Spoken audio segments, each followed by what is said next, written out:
মামা, এই খামটাতে যে টাকাটা আছে এটা পুরোহিত মশাইকে দেবে। দেখো, খামের ওপর আমি লিখে রেখেছি। আর ওই খামগুলোতে একটা ডেকোরেটার্স, একটায় ঘরে যে রান্নার মাসি দুজন আছে ওদের, আর দুটোতে জলের লোক। আর আর বলে কিছুক্ষণ ভাবল পাখি। কিছুতেই মনে করতে পারছে না ও আর কার নামে খামটা রাখা আছে। আচ্ছা, ঠিক আছে, আমি দেখে নেব। তুই তো সব গুছিয়ে রেখেই যাচ্ছিস। আমি তো মিশাকে বলি যে পাখি দিদিকে দেখে শেখ। মেজ পিসির যে ছেলে নেই তাতে কোনো দুঃখও নেই ওর। পাখির মতো একটা মেয়ে থাকলেই 10জন ছেলের অভাব পূরণ হয়ে যায়। বিকাশ পাখির সামনে দাঁড়িয়ে কথাগুলো বলে যাচ্ছে। আর পাখি তখন বাবার ওষুধের বাক্সটা খুলে দেখে নিচ্ছে। 2 মাসের মতো ওষুধ গুছিয়ে রেখেছে। 2 মাস পর ডাক্তার দেখাবে আর একবার। মায়ের ওষুধপত্র নিয়েই চিন্তা পাখির। মনে করে খেতে পর্যন্ত পারে না। সেগুলো আবার ছোট ছোট বাক্সে রেখে সময় লিখে রেখে দিয়েছে ও। সাথে ফোনের অ্যালার্ম। আর কি করবে কিছুতেই বুঝে উঠছে না পাখি। হঠাৎ করে কি থেকে কি হলো, তাড়াতাড়ি সব হয়ে গেল। পাখি! বিকাশের ডাকে তাকালো পাখি। মা, তুই আর এসব নিয়ে ভাবিস না। এখন যেখানে যাচ্ছিস সেসবে মন দে। মেজদি, জাইমু সব গুছিয়ে করে নেবে। বিকাশ কথাগুলো বলার সাথে সাথে পাখি বলে উঠল, কিছু পারবে না মামা। তুমি তো ওদের জানো না, আমি ছাড়া ওরা অন্ধকার। পরশু রাতেও কি অবস্থা, মায়ের প্রেসার বেড়ে। ডাক্তার ডাকবো কিনা ভাবছিলাম। বলো তো মামা, এটুকুও কি বোঝে না যে শরীরটা খারাপ লাগছে? আগে থেকে বললে তো আমি সেরকমভাবে ব্যবস্থা করতে পারি। আমি থাকতেই এই করছে, আমি না থাকলে কি হবে বুঝতে পারছো? কাঁদো কাঁদো স্বরে বলল পাখি। বিকাশ এগিয়ে এসে মাথায় হাত বুলিয়ে দিল মেয়েটার। ওদের বংশের এই দুটোই মেয়ে, মেজদির মেয়ে আর ওর নিজের মেয়ে। মনে আছে যে বছর এই পাখি হয়, মেজজাইমু মানে সুবলের চাকরিটা চলে যায়। কিভাবে যে সুবল আর মিনা ওকে মানুষ করেছে সেটা আর কেউ না জানুক, বিকাশ জানে। সারাদিন মেয়েকে সামলে সারা রাত সেলাইয়ের কাজ করত মিনা। আজ এই যে এত অসুস্থ, তার অনেকটা কারণ ছিল সে সময়কার খাটনিগুলো। সুবল তারপরে আর সেরকম পাকা কোনো কাজ খুঁজে পায়নি। টুকটাক কাজ করেই চলতো ওদের সংসার। যা মা, তুই এবার তৈরি হয়ে নে। আমি মিশাকে পাঠিয়ে দিচ্ছি তোকে সাজিয়ে দিক। বেলা বাড়ছে, বারবার তাড়া দিচ্ছে ওরা। পাখিও মামার কাঁধে কিছুক্ষণ মাথা গুঁজে রাখল। বড্ড ভার ওর মাথাটায়। 30 বছর হতে চলল পাখির, কিন্তু দায়িত্ব কর্তব্যে কেউ বলবে না ওর বয়স 30। পাখি ওর বন্ধুদেরও দেখে কি সুন্দর হাওয়ায় গা ভাসিয়ে দিন কাটছে ওদের, কিন্তু পাখি সেই ছোট থেকেই এটা শুনে বড় হয়েছে পাখি। বড় হয়ে মা বাবাকে নিয়ে আকাশে উড়ে যাবে। একটু বড় হতে শুনেছে পাখি মা বড় হলে বাবা রোজ মাংস খাবে। সত্যি তো, বাবা মা কোনোদিন নিজের কথা ভাবেনি। এ বাড়িতে কালে ভদ্রে মাছ মাংস যেটুকুই আসতো সেটা শুধুই পাখির জন্য। পাখিরই ছোট থেকে খুব কষ্ট হতো একা একা সেসব খেতে। আরও কষ্ট হতো যখন মা বাবা লুকিয়ে লুকিয়ে খেতে বসতো। আর একটু বড় হওয়ার পর কষ্টটা আরও বেড়ে গেল পাখির। যখনই মামা বাড়ি যেত, দিদা, বড় মামি সবাই খুব খারাপ ব্যবহার করতো ওর সাথে। ওদের থেকেই পাখি জেনেছিল যে ও জন্মাবার পরেই ওর বাবার চাকরিটা চলে যায়। ও নাকি অপয়া। তাই ছোট থেকেই পাখি একরকম ঠিক করেই নিয়েছিল যে ওর জন্য যখন সংসারের এই হাল, ওই এই সংসারকে আবার সুন্দর করবে। করেছেও তো।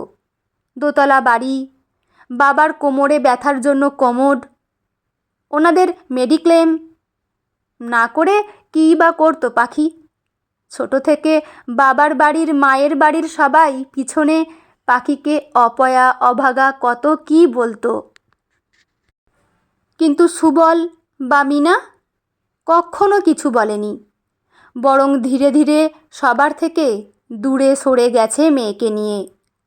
শুধু একটাই স্বপ্ন ছিল, পাখি একদিন অনেক বড় হবে, আকাশে উড়বে মা বাবাকে নিয়ে। দিদিভাই, বাবা বলল তোকে একটু সাজিয়ে দিতে। মিশার কথায় চমকে গেল পাখি। পাখি দেখল মিশা একটা লাল রঙের চুড়িদার পরে সামনে দাঁড়ানো।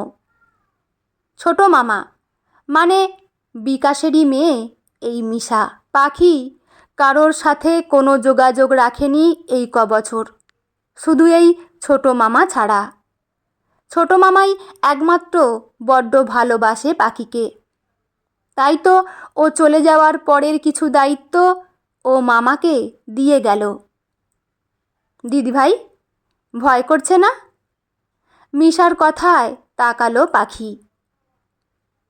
এই যে আর কিছুক্ষণ পর তুই অন্য একটা বাড়িতে চলে যাবি, কষ্ট হচ্ছে না যে মেজো পিসি পিসাইকে ছেড়ে চলে যাবি? মিশার মুখে ছেড়ে যাবি কথাটা শুনে বুকটা কেঁপে উঠল পাখির। ছেড়ে যাবে? ও ছেড়ে গেলে কি করে থাকবে ওর বাবা মা? পাখি নিজের কথা ভাবছে না। ওর ভাবনা সেই অসহায় মানুষ দুটোর জন্য, যারা তাদের সামান্যটুকু দিয়ে রাজকন্যার মতো যত্ন করে পাখিকে বড় করেছে। ভাবনা তো তাদের জন্য যারা সদ্য সুখের মুখ দেখেছে, সদ্য বড় বড় মাছ দিয়ে ভাত খাওয়ার অভ্যেস করেছে, সপ্তাহে একদিন মাংসের ঝোল দিয়ে ভাতগুলো এখন পাখি মেখে দিতে পারে বাবা মাকে। যদিও সবটাই বলেছে পাখি অতনুকে, বলে দিয়েছে ওর মাইনার অর্ধেক ও বাবা মাকে দেবে। অতনু বলেছে যে ভগবানের কৃপায় ওর মাইনাটুকু অতনু না নিলেও সংসারটা ভালোই চলে যাবে। যাওয়ারই তো কথা, মস্ত সায়েন্টিস্ট ও। কলেজে প্রফেসরিটা পাওয়ার পর থেকেই পাখি লক্ষ্য করেছে ওদের ডিন ওকে খুব স্নেহ করেন, একটু আগলে রাখেন। পাখি ভেবেছিল হয়তো সবচেয়ে ছোট বলে, কিন্তু না, উনি আসলে পাখিকে দেখে মনে মনে নিজের দাদার ছেলের জন্য ভেবে নিয়েছিলেন। প্রথম প্রস্তাব পাখিকেই দিয়েছিলেন উনি। পাখি সেটা বাড়ি অবধি পৌঁছতেই দেয়নি, কারণ ও জানে বাবা মা রাজি হয়ে গেলে বিয়েটা হয়ে যাবে, আর তাতে মানুষ দুটো আরও নিঃস্ব হয়ে যাবে। কারণ এটা সত্যি যে পাখি ছাড়া ওনারা সত্যিই নিঃস্ব। আচ্ছা দিদিভাই, তুই তো তোর কালকের মেকআপ আর্টিস্ট বন্ধুটাকেই ডেকে নিতে পারতিস। আমি ঠিকঠাক পারছি কি? নতুন একটা বাড়িতে যাবি। মিশা কপালে হালকা হয়ে যাওয়া কলকার ওপর তুলি বোলাতে বোলাতে বলল। মেকআপ আর্টিস্ট প্রায় 15,000 টাকা নিয়েছিল। সাজিয়েও ছিল অপূর্ব। খাওয়া দাওয়া সাজানো সব আয়োজনে এলাহি ব্যাপার ছিল। প্রায় 700 লোকের আয়োজন করেছিল পাখি। শুধু বাবা মায়ের মুখের দিকে তাকিয়েই করেছিল ও। ডিন স্যার যখন সরাসরি সুবলের কাছে মেয়ের বিয়ের প্রস্তাব নিয়ে আসেন, সুবল আনন্দে কেঁদে ফেলেছিলেন। কত না করল পাখি, ওর ইচ্ছে ছিল না বিয়েটা করার, নতুন করে আর একটা সংসার করার। কারণ পাখি জেনে এসেছিল ছোট থেকেই যে এটাই ওর সংসার, আর এই সংসার ওর জন্মের পর ছারখার হয়ে গেছে, তাই এটা গুছিয়ে দেওয়ার দায়িত্ব ওর। এটা গোছাতে গিয়ে, সবার কাছে প্রমাণ করতে গিয়ে পাখি খুব ক্লান্ত। আর একটা নতুন সংসার করার মতো মানসিক জোর আর নেই। পাখি না করার সাথে সাথে শুরু হলো মায়ের কান্নাকাটি। মা, তুই অনেক কিছু করেছিস আমাদের জন্য। আমাদের শেষ ইচ্ছে এটাই যে খুব ধুমধাম করে প্রচুর লোকজন নিয়ে তোর বিয়ে হোক। যারা এতদিন তোকে অপয়া বলেছিল, সবাইকে আমি নিজে গিয়ে নেমন্তন্ন করে আসব। এসে দেখে যাক অপয়া মেয়েটা কি করতে পারে। শুধু মায়ের ওই কথাতে নিজের বিয়েতে এত আয়োজন করেছে পাখি। নে দেখ, ভালো লাগছে? মিশা আয়না ধরল পাখির সামনে। পাখি এই প্রথম সিঁদুর পরে নিজেকে দেখল। কত বদল হয়ে গেছে ওর মুখের। খারাপ লাগছে না। এর আগে রূপার বিয়েতে দেখেছে পাখি, সিঁদুর পরার আগে একরকম ছিল, আর সিঁদুর কপালে পড়তেই পুরো রূপটাই বদলে গেছিল ওর। পাখির ছোট্টবেলার বন্ধু রূপা। শুধু সেই দিনটাই খুব ইচ্ছে করছিল পাখির সিঁদুর পরে একবার নিজেকে দেখতে। কিন্তু সেই দিনটাই, তারপর আর কখনো মনে হয়নি। কি রে বল, ঠিক আছে? কালকের সাজের ওপরেই বুলিয়ে দিলাম, তাও অতনুদা অবাক হয়ে যাবে, এত সুন্দর লাগছে। মিশার কথায় হেসে ফেলল পাখি। সাথে সাথে হৈ হৈ করে ঢুকলো বড় মামি, ছোট পিসি, মেজো জেঠি। এদের সবাইকে ত্যাগ করেছিল সুবল আর মিনা, কারণ এদের সবার চোখে পাখি ছিল অপয়া। পাখি মা, হলো তোর? তোর শ্বশুর তো পাগল হয়ে যাচ্ছে বউ নিয়ে যাবে বলে। বড় মামির কথায় তাকালো পাখি। এই মানুষটাকে দেখে কেউ বলবে যে একসময় এই সবচেয়ে বেশি অপয়ার তকমা লাগিয়েছিল পাখির গায়ে। পাখি কিছু বলার আগেই মিশা বলল, বম্মা দেখো তো কেমন লাগছে দিদিভাইকে। সুমিতা দেবী এসে জড়িয়ে ধরল পাখিকে। তারপর পাখির কপালে ঠোঁট ছুঁয়ে বলল, মেয়েটাকে লক্ষ্মী প্রতিমার মতো লাগছে, লক্ষ্মী মা আমার। পাখির কোথাও মনে হচ্ছে বড় মামি ওর ক্ষমা চাইল। মা ঠিক বলতো যে সবাই ঠিক সবার ভুল বুঝতে পারবে। পাখিও মামিকে জড়িয়ে ধরল। চল মা, নিচে চল। মা বাবাকে বলে এবার বেরিয়ে পড়, দূরটাও কম নয়। ছোট পিসি এসে হাত ধরে নিয়ে চলল পাখিকে।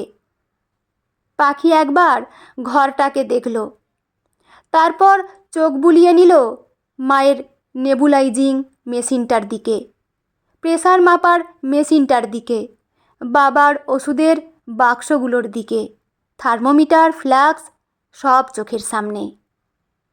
তাও মনটা ছটফট করছে পাখির। পিসির হাত ধরে নিচে নামতেই সিঁড়ির মুখে বাবার সাথে দেখা। সুবল হাউ হাউ করে কেঁদে ফেললেন। জন্ম থেকেই নিঃস্ব বাবাকে কখনো কাঁদতে দেখেনি পাখি, তাই বাবার কান্নায় একটু অসহায় লাগলো। বাবার মুখটা ধরে বলল, বাবা না কেঁদে শোনো, খাওয়া দাওয়া, আমার সাজগোজ সব পেমেন্ট হয়ে গেছে। তুমি মামাকে দেখিয়ে দিতে বললে, তাই বাকিদেরটা সব খামে রেখে গেছি। আর ওষুধ, হরলিক্স সব গোছানো। ফোনের রিচার্জ যেভাবে শিখিয়ে দিয়েছি করে নেবে। মায়ের যত্ন নেবে। আমি আসছি। কথাগুলো বলে বাবাকে বাচ্চাদের মতো আদর করে এগিয়ে গেল পাখি। সবার মনে একটাই কথা উকি মারছে, একটা মেয়ে সারা জীবন এ বাড়িতে বড় হলো, থাকলো, অথচ বাড়ি ছাড়ার সময় এক ফোঁটা চোখের জল নেই। মা আসছি। বলেই মায়ের মুখটা ধরে আর একটা বাচ্চার মতো আদর করলো পাখি। মা, সব নিয়ম করে করবে, আমি যেন না শুনি কোনো রকম অনিয়ম করেছ। হাউ হাউ করে কেঁদে ফেললেন মিনা। কান্নার জোরে একটা কথাও বলতে পারছেন না। বৌদি, কেঁদো না বৌদি, মেয়েটাকে যেতে দাও, ওদের সময় হয়ে গেছে, ছোট ননদ বলল। আয় মা, এই চালটুকু মায়ের আঁচলে দিয়ে দে, কিছু বলতে হবে না। আজকালকার মেয়েরা এসব বলতে পারেও না, মানেও না, সুমিতা বললেন। পাখি মায়ের বুক থেকে উঠে সোজা হয়ে দাঁড়িয়েছে ততক্ষণে। মায়ের কান্নায় মেয়ের হয়তো চোখ ভিজবে, সবাই তাই ভেবেছিল। কিন্তু পাখি শুকনো চোখে বলল, মামি, আমি এটা দিতেও পারবো না, এই চালটুকু দেয়াও আমার পক্ষে সম্ভব না। মিনা ফুঁপিয়ে উঠে বলল, দে মা, চালটুকু দিয়ে যা আমায়, আমার লক্ষ্মী ছিলি তুই। আজ তুই চলে গিয়ে আবার লক্ষ্মী ছাড়া হয়ে যাবে এই সংসারটা, আর এই লক্ষ্মী ছাড়া সংসারে যেন কোনো অভাব না থাকে। তাই তো এক মুঠো চাল তুই দিয়ে যা, এটুকু বলে যা মাগো, আমি গেলেও তোমাদের দুমুঠো চালের অভাব হবে না। বলেই আঁচলে মুখ চেপে কেঁদে যাচ্ছে মিনা, সাথে আশেপাশে সবার চোখে জল। মায়ের কথাগুলো শুনে পাখিও আর নিজেকে সামলাতে পারল না। ছোট্ট থেকে বহুবার অপয়া কথাটা শুনেছে পাখি, কোনোদিনও মা বাবাকে প্রতিবাদ করতে শোনেনি, বরং নিঃশব্দে সরে এসেছিল ওরা। একটা চোরা অভিমান ছিল পাখির বুকে, কিন্তু আজ যখন মিনা সবার সামনে পাখিকে লক্ষ্মী বলল, আর সামলাতে পারেনি নিজেকে। দৌড়ে এসে মায়ের বুকে ঝাঁপিয়ে পড়ল পাখি। মিশাও সুবলকে ধরে এনে বসালো মা আর মেয়ের সামনে। তিনজন তিনজনকে জড়িয়ে নিঃশব্দে কেঁদে যাচ্ছে। অতনুর বাবা একবার তাড়া দিতে গেলে অতনু থামিয়ে এগিয়ে এলো। তারপর নিচু হয়ে বসে বলল, কাঁদছো কেন? লক্ষ্মী একবার যে সংসারে ঢোকে কখনো ছেড়ে যায় না।